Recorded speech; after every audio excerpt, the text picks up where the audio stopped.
Right now, the government around the world is trying to fight the pandemic of COVID-19.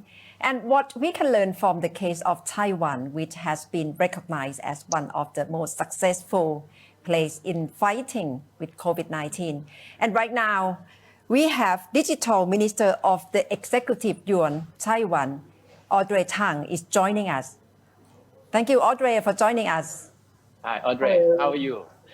Very well. I was Okay. just talking that we can see each other very well with video conference compared to face with a mask. We would need that if we come face to face, right? So, Audrey, we would like to start by asking you whether it's still too premature to say that Taiwan has won, or at least is on its way to winning the war against the novel coronavirus, or is it too early to celebrate? I think what we can say is that we have a successful model so far, and we are willing to help the world with the public health epidemic control capacities we're building. This is not saying that we will continue to be as successful. Of course, we hope that we are, but what we're saying is that the measures that we're taking is and can and is being successfully replicated elsewhere in the world. But the signs are positive for you, right? The signs are positive, yeah, of course. Audrey, it would be very helpful, if you can take us back to the early stage of the fight against this virus. Of course, as you mentioned, Kun Atam has mentioned that Taiwan has been touted for its very successful fight against the virus. So take us back, to see how you began and to start fighting this virus. Okay, we started very early. We started last year, whereas most countries started this year. We started last year when the social media signals tells us something very unusual is happening in Wuhan. And so we sent a team to investigate and discovered signs of people-to-people, human-to-human transmission. We informed the WHO of that through email, but it's not really heeded until very late in the game. But we started taking the gauge as if it's exactly the same as the SARS virus, because you can see back in 2003, we had the SARS epidemic, and it killed 37 people in Taiwan, and we decided that 37 is too many.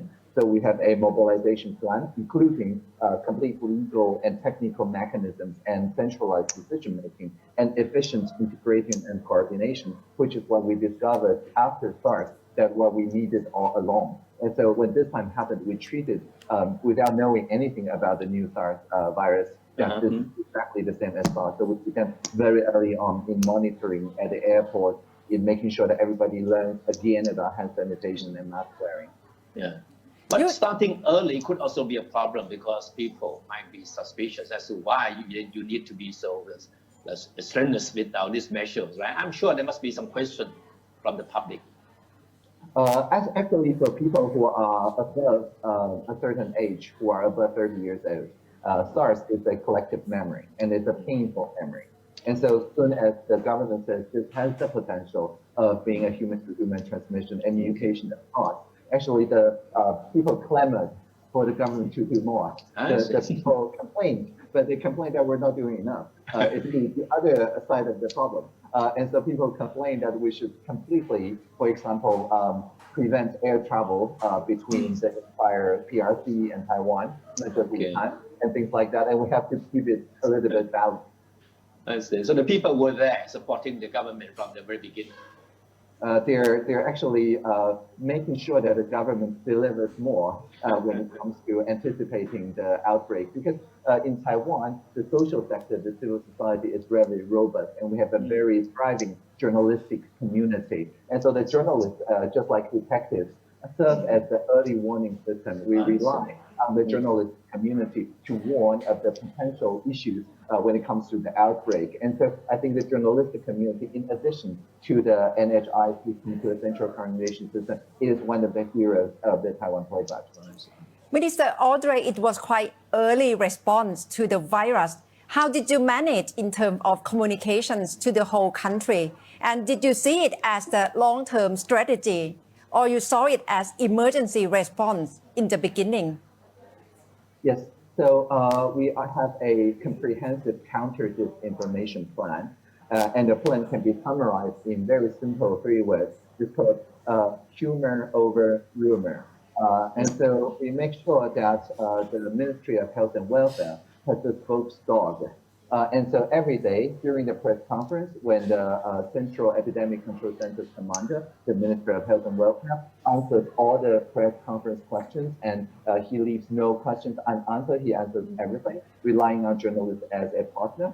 Right after the press conference, which is already translated into sign language and so on, it's translated into very simple picture cards by the spokesdog for MOHW, so that it can become very funny. We can add some lyrics. It makes people laugh about it, and so people are willingly sharing this information, including on how to wash their hands properly and so on. And so this kind of comic relief both makes people more participatory, but also makes the ideas easier to remember. What was the most harmful type of rumors or fake news around? Yeah, in Taiwan, we say disinformation and rumor. We don't say the F word because we don't want to alienate journalists.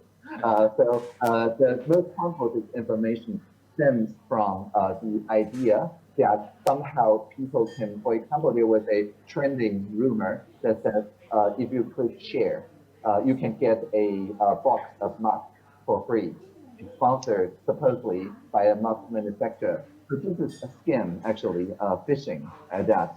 It's making sure that people who are not sure where the mask supplies are, and they entail that they share their private information. Of course, none of the people who share receive masks, but they may receive instead computer virus. And so this is actually very harmful. And the way to counter this, in addition to a very funny pneumatic message, is just to work with the civil society so that everybody can view with their phone, looking at a real map, a real-time map, and see which pharmacies near them still have masks in store, in stock. And so they can just collect 9 masks for adults and 10 starting tomorrow, and they can see the stock level drop by 9 or 10, and verifying that this is a participatory ledger that holds everybody accountable. And so they will not fall into the online scam that lures them into sharing their private information. So overall, Taiwan didn't have trouble of mask shortage at all? So at the very beginning, we used to have, because our production capability was not enough at the time. We have maybe 1.5 million a day, but now we are 10 times that number. We produce easily 15 million a day. And so that, although it is not like completely the same number as the number of Taiwanese citizens, we are 23 million people after all, but with some creative way of prolonging mass use, we can satisfy most of our everyday needs. Yes. So to wear or not to wear masks has never been a question in Taiwan, right? Unlike in some other Western countries where still debate whether or not people on the street should wear masks or not. There's a widely cited study, not only in WHO, but in other health circles, that if people wear masks, but they don't know how to wash hands properly, then it's maybe counterproductive, because people may feel a sense of safety, but actually they touch their mouth and touch their face even more. But instead of saying, oh, we cannot trust the people, so we should say maybe not wearing masks, we are saying, no, what we should do is to make hand sanitation a very trendy, very hip thing to do. And so we have like lyrics and rhymes and songs like 内外杂工大力碗, which is the 7 syllables that everybody remembers on how to wash their hands properly and so on, ensuring that mask use is safe to recommend to people. Obviously, Taiwan has done a lot and done it quite early. What's the latest situation, Audrey, right now in Taiwan? Can you really say that it's under control? Yeah, the latest situation very clearly put is that people are feeling calm about it. And this is the most important thing. People are feeling that they know daily via the press conference. For example, today, we have 3 more cases, and 2 of them are from abroad visitors. Yesterday, we have 3 confirmed cases. All of them are from abroad visitors and so on. And so the numbers are really transparent. And we know that the contact tracing works really well, so that all of the visitors, if they happen to overlap with the other people by way of mobile phone signal of the major telecoms. The contact tracing can anticipate who need to be PCR tested and so on. And so it's a very predictable system. I wouldn't say that it is like completely a success, but I'm saying that people are generally feeling very confident that the contact tracing system is working as intended. In crisis like this, Audrey, trust in the government is very important. You mentioned about how authorities in your country have been straightforward and truthful in answering questions regarding to the situation. What other factors do you think have contributed to building trust in the government? Yes. So in Taiwan, we always say that the government should first trust the citizens with open data, with journalistic access, and so on, and then the people can trust back. We're not asking for blind trust. We're earning for the citizens' trust. Two other factors, in addition to this trust and working with journalism, I think are important. The first is that there's a very accessible national single-payer healthcare, the NHI system, that covers the entire population, as well as most of the migrant workers, as well as foreign people resident in Taiwan. And this ensures that people will happily go to a clinic if they show a symptom wearing a mask. They will not think about, oh, this would cost me a fortune, or this is very unpredictable, and so on. They know that the national health system will cover for everything, including the free tests that are needed for it to be all negative before they can get the hospitalized if they do get a confirmed case. So the NHI system is very important. That's the first one. The second one is that the political command system is very interesting because the head of the CNCC, the commander, is advised by our vice president, Dr. Chen Jianren. And Dr. Chen Jianren literally wrote the textbook used in Taiwan on epidemiology. So he is both the scientific authority and the political authority. So there can be no one that overrules VP Chen Jianren when it comes to the public health decision. And he reads all the papers and published by himself. Okay. Speaking with full authority on the subject. Audrey, but in this crisis like this, you said you have to earn trust from Taiwanese population. But what's the issue of the dilemma between national security and privacy issue? How do you draw the line and still earn trust from people? Yes. So we make sure that we have a legal basis that would tell people if you are, for example, under home quarantine, then your mobile phone signals will be monitored by the telecoms, and there is no opt-in, nor is there an opt-out. It is just something that you're informed that we're building this digital fence system. But once you're outside of the quarantine, then we no longer have the legal basis to run the system, and this is, again, very clearly communicated as of how it works and why it works. And so going fully transparent about the whereabouts of the system from the designer's viewpoint, fully communicating the ramification to the journalists, I think that is also very important to build public trust. So I'm not saying that everybody agrees with that. 91% of people support the CECC measure. That means 9% of people still don't support these measures, and we're not resting on our laurels. We're making sure that we come even more advanced technologies to prevent, the privacy harms that may cause by this new norm. Yes. Audrey, my country, Thailand, is now under a partial lockdown and under a 6-hour curfew. And still, people still have problems complying with all these restrictions imposed so far. So what about in Taiwan? What kind of restriction do you have, and how cooperative people have been in complying with these measures? At the present stage, we're mostly advising social distancing. And so for indoor meetings, we have to be 1.5 meters across. For outdoor, it's 1 meter across. And people are working very well to comply, actually even more strict than the government guidelines. The government says wearing a mask and you can waive this social distance. So people are keeping the social distance even when wearing a mask. What about travel, the commuting, the daily commuting by the people? Is it everything being restricted? Everything is normal. Is it normal? People can go to work during the day? Yeah, they can work. We still have school open. We understand that we're one of the like 6 countries that still have all the levels of schools open. Yeah. What about you? What about you? Are you working from home or you just go to the office like normal days? Yeah, I'm in the administration. I'm in the cabinet building in the executive yuan right now and using the teleconferencing software. Yesterday we just found Yuan, and so we have to teach all the interviewers that want to use Zoom how to switch the same software. That also took some time. No, but does the pandemic have any immediate impact on the economy and the business sectors in Taiwan?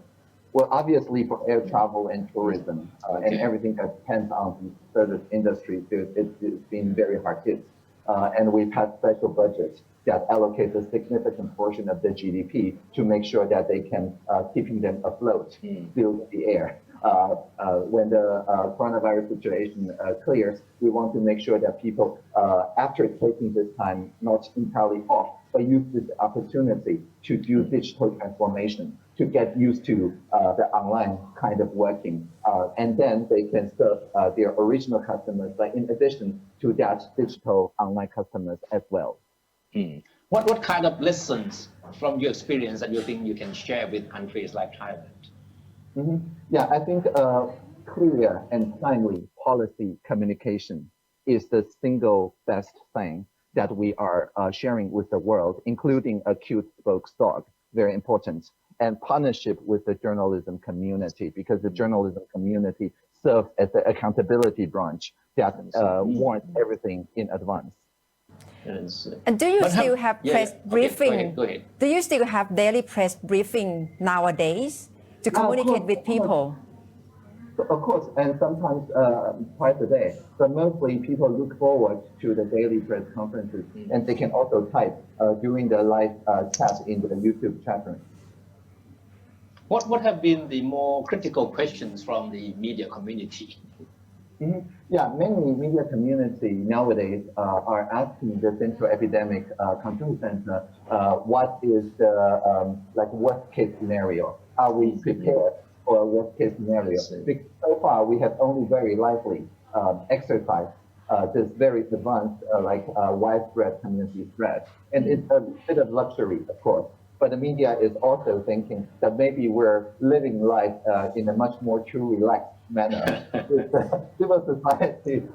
It's too good to be true. The seriousness of the situation, and if we do have a community widespread outbreak, is the clinics going to be overwhelmed because everybody doesn't have the psychological preparation for it, or are we still mobilized enough, strong and resilient enough if that day happens? That's the most pertinent question.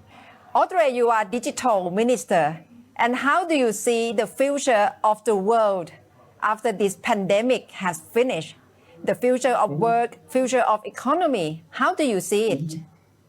Okay, so I first say that I need to attend to another meeting maybe 1 minute from now, but I will just take a couple minutes and then I will dial back, and so I'll break shortly.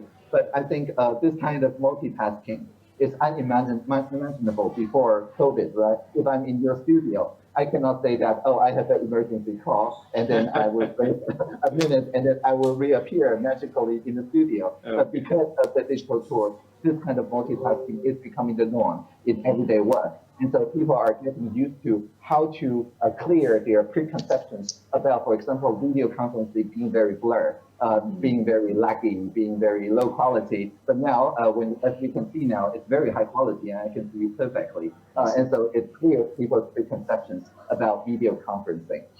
So, Audrey, the pandemic has again brought up the question of Taiwan's role in international organizations, and of course, in this present context, in the World Health Organization. So how do you think the aftermath of this pandemic will help in Taiwan's role? I know Taiwan has been eager, and in fact, it is doing a lot in helping the world coping with this pandemic. So you think the whole thing will have a positive effect on Taiwan's role in the future? Definitely, and it's not just that Taiwan can help. Taiwan is already helping. Through a series of joint statements and bilateral collaborations, we are contributing to the global health community already. But what we want to say specifically is how we work with the social sector the private sector, the academia, and the journalistic community. I think that part of cross-sectoral collaboration, instead of everything relying on one single central command, is the main model that we want to share. And already in Thailand, I joined a workshop run by PBS, and later on a workshop at the Chulalongkorn University talking about exactly this kind of data collaborative. And so I think this kind of collaboration is what we want to share in the world, and maybe the multilateral organizations can learn from this kind of multi-stakeholder collaboration even more.